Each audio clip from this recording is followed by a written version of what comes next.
yan eh. Oh, di ba? Hindi natin may pagkakaila yung katotohanan ng kasabihang yan. Pag hindi ka na nag-birthday, hindi nakahaba buhay. Oo, wala na. Tapos na yung buhay mo. Deadline mo na. Hindi, meron pa namang sineselebrate pala yung birthday kahit wala na, di ba? Bilang pag-alala pa lamang. Yes. Na lamang. Pwede. Oo. Speaking of katotohanan, alam nyo, ito, naiisip-isip ko to, no? Kesa maumay tayo doon sa walang katapusang flood control, yung ICI, mga issue. Alam niyo, napag-isip-isipan ko kahapon, kagabi, habang ako yung nakaupo sa Inyodoro. Opo. Grabe na, what? Alam mo, pag nakaupo ka sa Inyodoro, marami kang naiisip noon eh. Ha? O habang umiirik ka, gumagana yung utak mo kasi yung sirkulasyon ng dugo mo, lumalakas. Yung walang class, no, dapat toilet bowl. Hindi, tayo naman na Kastila Inyodoro Parang 8, yung kandidato, di ba, nung mga dilawan, yung 8 diretso sa Inyodoro. Di ba, yung sila bago noon. Ngayon sila nakaligtas sa Inyodoro sa ilalim ni BBM. Oo. Kasi marami silang kasamang galing, yung lumitaw sa Inyodoro. Mula sa Inyodoro, yung pagbarado, di ba, pag-flush mo, lalong dumadami. Ew. Anyway. Ano na yon? Ano yon? Malabanan. Poso Negro. Yung Poso Negro, naalala ko si Mayor Lim noon eh. Iba talaga tong ninong kong to eh. Noong pangalawa niyang election victory noong 1995. Opo. Kasi 1992 nanalo siyang mayor. 95 nanalo siyang muli. Opo. May mga aligasyon nandaya daw siya, sabi nung kampo ni former mayor Mel Lopez. Okay. So yung mga ralista, nag-mobilize sila, mga nagrarally, mga 5,000 tao siguro sa harap ng City Hall. Manila, yes. Sa Manila. Ang ginawa ni Mayor Lim, nagpwesto ng mga tangke ng malabanan. Ala! Parang sinasabi niya, sige, mag-rally kayo, itong pambobomba namin sa inyo. Nawala lahat.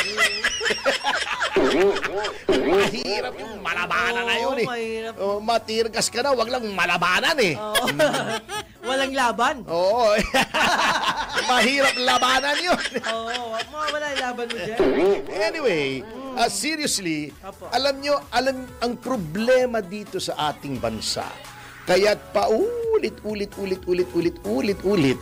ang mga anomalya ay walang nananagot. Sa maraming hinarap nating mga skandalo, mga scam, etc. Walang nananagot. Kita mo ha? Eto, ano nangyari? Yung mga diskaya ayaw nang mag-cooperate. Bakit? Ayaw silang tanggaping state witness. Bago sila pang sisisihin ni Remulla. Kasi daw mukhang hindi tell-all. Nagte-tell all na nga yung mga tao. Pinahihirapan nyo. Gusto nyo magdagdag pa nang wala naman sa batas yung restitution.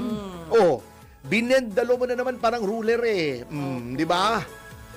Paano maggaganahan yung mga tao kung ano-anong pagpapahirap bago sasabihin itong si Singson, yung sa ICI. Hindi pa nga tapos ang investigasyon, kaya wala na ng kumpiyansa yung mga tao at hindi na tayo dapat magtiwala dyan sa ICI Sasabihin pa ni Singson, personally, ayoko maging state witness yung mga diskaya. Hindi nyo pa nga naririnig pagka ganyan, ang usapan, siyempre mawawala ng gana yung mga tao at alam naman natin ang reason kung ba't ayaw nyo gawing state witness sa mga diskaya Kasi natatakot kayo kung sinong ituturo wala na yan, bago ayaw nyo pang i-televise o i-livestream man lamang etong ICI. Behind closed doors, kayo ng behind closed doors. Maraming hidden. Siyempre, nagtataka yung mga tao, kaya totoo man, kaya hindi, ano bang niluluto nyo dyan? At ayaw nyong pakita. Gumagawa kayo ng siopaw, baka naman pusa yan. Magagalit si Kiko Barsaga. Meow-meow Meow-meow. Chapsuy lang yun. Baka pusa yan, baka daga. Hindi namin alam di ba? Kaya nga nauso yung open kitchen sa mga restaurant. May salamin. Nakikita nyo kung paano niluluto, kung madumi, kung burara, kung may sipon yung kusinero, biglang sisinga doon sa sabaw. Di ba may Chinese soup? Yung medyo malapot? Ala! Oh, di ba? Yung bird's nest, oh, di ba? Hindi mo alam kung ano yung malapot yun eh. Ay, grabe. Baka meron pa dyan, talaba. Ala! Oh, mahirap eh. Masintabi sa mga kumakain. Oo. At saka yung mga bola-bola, di ba? Yung mga siomay, hindi mo alam, so kilikili. Ala! Grabe Hindi mo talaga natin siya. malaman eh. Ha? Oh. Ito ko yun eh. O biglang bumahing dun sa chapsuy. O. Hindi, kaya nga nagkaroon ng open kitchen. yun. Yun ang Sige, transparency. sige. Yun. Oo. Okay. Sige na nga. Ibig sabihin, hindi, seriously, Opo. mas may kumpiyansa ka kung nakikita mo Nakikita kung anong mo. ginagawa. Parang itong tech natin, di ba? O. Nakikita Hindi mo alam natin. kung medyo mali yung cue ng mga sound effects. Alam mo kung sino nakaupo. O. Alam mo kung sinong sisisihin mo. Kung Jun nakatakip yan, si yan. Jun. Oh, si Jun. Jun Reyes yan. Oo, si Jun Reyes. Kung hindi mo alam, kung nakatakip yan, hindi mo alam kung mumurahin mo si Wenner o si Jun Reyes. O, di ba? Diba? O, ganun talaga yun. O, kita mo, umpisa natin ha. Yes! Sige. Isa-isahin natin. Isuriin natin ang mga iskandalo. Eto, Ayan. unang-una. Unahin na natin yung Dacer Corbito. Alauna. Crime of the decade. Okay. May nanagot ba? Wala. Why? Sapagkat, ito ang pinakamabigat na nangyari dyan sa Dacer Corbito. Okay. May warrant na si Senator Lacson. Ito katotohanan na hindi ko sinisiraan si Senator Lacson. Nagsasabi lamang ako, all of these are on record. Okay. Nagkaroon ng warrant. Alam ko to personally kasi ako yung abogado. Opo. Isa sa mga abogado nung witness, si Mangkaw. Okay. So, nagkaroon ng warrant. Lumitaw si Mangkaw, bumalik. Sinabi si Senator Ping ang mastermind. Sumumpa siya. Sinabi ngayon, nag-apologize na. Siyempre, marami na nangyari in between. Opo. Pero noon, talagang sinusumpa sa amin. Mabuhay, mamatay, yun ang testimony ko. Anyway, pumunta na tayo sa mga events, yung time frame. Nagkaroon ng warrant from Judge Telma Medina. Opo. Nagtago si Ping. Sinabi pa, I'm a fugitive from injustice. Injustice daw yun. Siyempre, sino pa ka naman para maghusga na injustice? Dapat harapin mo, di ba? Okay. Nawala siya bigla, hindi mahanap. Nag-wanted pa kami ng DACC. Okay, that was the time of Gloria Macapagal Arroyo. Bago siya nawala, nag-privilege speech pa siya, sinasabi sa akin, ayan, si Topacio, yan nakikita sa Malacanang, nakikipagsabuatan kay FG. Hinamon ko siya. Sabi ko sa kanya, Mr. Senator, hindi ko kilala yung kamoting yan eh, si FG. In fact, kalaban namin yan ni Erap eh. That time. The time. Bakit naman ako pupunta sa Malacanang? Anong pakialam ko sa Malacanang? Hindi ako matatawag dyan eh. Erap ako eh. Sabi ko, Mr. Senator, ganito gawin natin. Magpa-lie detector test tayo dyan mismo sa session hall ng Senado. Nasa dyaryo yan. Opo. Pag totoo, pagka hindi totoo ang sinasabi ko na hindi ko kilala si FG at ako'y pumupunta sa Malacanang.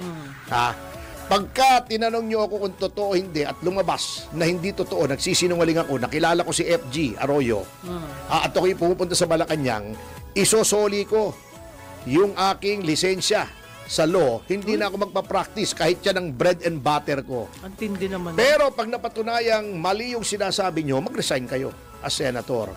Baka alam mong sasabihin palusot. Hindi. Yung lie detector test, namamanipulate yan. Oo, namamanipulate kung ikaw ay highly trained. Halimbawa, CIA ka, secret agent ka, o James Bond ka, o Agent O210. Di ba? OO7 yun eh. O baka si Tony Falcon. Kilala mo si Tony Falcon, si Agent X44. Pero fictional yun. Ibig sabihin, seriously, nabibit. Tama yun. Kung highly trained ka, mukha bang highly trained agent ako? Bubugoy-bugoy lang ako eh. So, palusot. Okay. So, nagtago si Pogi. Nawala. Pagkatapos, napakaswerte niya. Nagpalit ng administrasyon, yung kinampian niya, yun ang nanalo, si Noynoy. Ayun. Anong ginawa? Nag-iba na yung Solicitor General, nag-iba na yung Secretary of Justice. Alam mo ba na umangat siya o nag-apila siya sa Opo. Court of Appeals on the finding of probable cause. Opo. Yung Court of Appeals, kinampian siya. Sinabi, walang probable cause. Yung warrant, walang visa. Okay, Court of Appeals pa lamang yun. Okay. Ang dapat nag-apila noon ay ang Office of the Solicitor General. Okay, sino Solicitor General noon? Di tao na. Ni Noynoy, kakampi na siya ni Noynoy. Okay. O lumitaw na siya. Alam mo ba, ang Office of the Solicitor General, lahat ng mga walang kakwenta-kwentang annulment case, mag-asawa, nag-grant yung annulment, Okay. for whatever reason, ayaw na nila. Gusto na nilang paanal. Inaapila yun. Inaapila. Kahit yung mga simpleng tao lang, pangkaraniwang tao na gusto magpaanal, automatic, inaapila yun ng OSG. Yun ang policy. Ito, crime of the decade, Dacer Corbito. Internationally, pumutok. Alam mo na yung nangyari kay Dacer Corbito? Di ba si Dacer Corbito ay isang sikat na PR man. Yes. Nakita, sunog, pati yung sasakyan niya. Opo. Sunog sa Cavite, pati yung driver niya, kaya Dacer Corbito, double murder case. Hindi inapila. Hindi inapila! Double murder! Hindi inapila! Bakit po? Siyempre, kakampi nila si Senator Lacson. Judgment call daw niya. Kinonfront ko siya niyan eh. That time. Tinry namin mag-apila, ngunit sabi ng Supreme Court, at that time kasi may rule, pag hindi Solicitor General nag-apila, wala kang karapatan. Kaya dahil doon sa kasong yon na nanghihinayang yung Supreme Court, tignan mo yung tono noong desisyon ng Supreme Court, pasensya na kayo, gusto man namin kilalanin itong apila na to. Wala yung Solicitor General, hindi namin pwedeng tanggapin. Nagkaroon ng bagong rule ngayon na kahit wala yung Solicitor General, pwede mag-appeal, pako-comment na lang. Pwede na. Yes, oo. Kaya lang, hindi namin na inabutan yung rule na yun. At sa tingin ko, it was because of that error of judgment or bias on the part of then Solicitor General Cadiz. Kaya, nagkaroon ng ganung rule. Ayun, nakarma tuloy si Cadiz. Anong nangyari sa kanya? Tumakbo siya ng gobernador ng probinsya niya, Olats. Wala na siya, kamote na siya. Okay. Yun ang nangyari. So, yung sasabihin nila, acquitted si Senator Lacson. Hindi po. Technicality lamang po yan. Kakampi nyo lang ang Solicitor General. Huwag niyong kakalimutan yan, mga kasama. Walang naparusahan, 2 patay in the most gruesome manner. Internationally, mayroong publicity. Walang nangyari. Okay. Dumako tayo sa iba. Ang dami. Yung Centennial. Yung sinasabi, yung Centennial proceedings daw, di ba? Nag-Centennial panahon ni Pangulong Ramos. Yeah, Di ba sabi, ang dami daw ninakaw doon sa pondo. Ano nangyari? Ang ginawa nilang fall guy, kawawang Doy Laurel, na walang kinalaman. Ang linis-linis yung tao, kilala ko yun personally. Hindi gagawa ng kalokohan yun. Yun ang porket siya lamang ang chairman ng Centennial Commission. Hindi naman humahawak ng pera yun. Siya yung pinagbintangan. Siya yung dinimanda. Can you imagine? Oo. Teka, sandali lang. Kausapin mo muna to. Kampihan talaga. Sabihin mo sa kanila, nando na yung in-order ko. Nakakalimutan kong abusuhan. Oo, sabihin mo, dalhin lang. Bayad na naman yan. Yung umorder kasi ako ng pagkain. Sabihin mo, bigyan ng tip 100. Pakisabi nga. Oo. Anyway, Centennial. Kawawang Doy Laurel. Ang nangyari, kinamatayan na ng tao. Masama yung loob niya. Ang linis-linis ang record ng tao. So, yun ang pinagbintangan. Pero ibig sabihin, attorney, that time pala, uso na pala yung bendalo Kasi hindi na sumusunod sa batas. Hindi, walang nananagot. Okay. Napakarami. Eto pa. Eto, personal, alam ko to. Bangladesh bank scam. Okay. Di ba? Mayroong kalokohang nangyari sa Central Bank ng Bangladesh. Na-penetrate sila. Na pagnakawan telegraphically 18 billion plus. Billion. Yeah. Ha? Dito sa Pilipinas dinala yung pera. Yes. Pinarti-parti rito. Nagreklamo siyempre ang Bangladesh. Yeah. Ha? Nagkaroon ng Senate investigation. Panahon ni TJ Ginggona, siya yung Blue Ribbon Committee chairman. Yung si TJ Ginggona, sayang, nanghihinayang ako dyan. maayos na tao yan. Lahat ng karapatan ng mga resource persons, iginalang. Iginalang. Dapat ganun. Pag sinabi mong, we're sorry, meron na pong criminal case yan, kapafile lang 3 days ago, we invoke our right to remain silent kasi baka gamitin sa amin sa criminal case. Ayun. I-recognize niya. Galing, ano? The right against self-incrimination, sabihin mo, we are sorry po. Ang sabi ng abogado ko, baka magkaroon daw ng self-incrimination, gagalangin niya yon. Okay.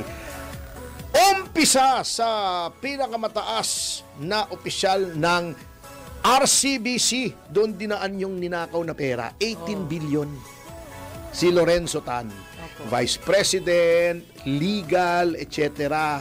May mga negosyante pa, si Kim Wong, meron pa yung foreign exchange kung saan pinalit yung pesos into dollars, etc. etc. Dollars into pesos, kung hindi ako nagkakamali. Alam niyo kung sinong nademanda? Sino po? 18 billion, ha? Yung kawawang branch manager ng Jupiter branch ng RCBC, si Maya Digito. Sa kanya napunta yung sisi. Matindi yun. Sa kanya napunta siya lang. Walang opisyal ng bangko na nademanda. Walang manager. Yung money changer, kung hindi pa kami nangulit, hindi pa madedemanda.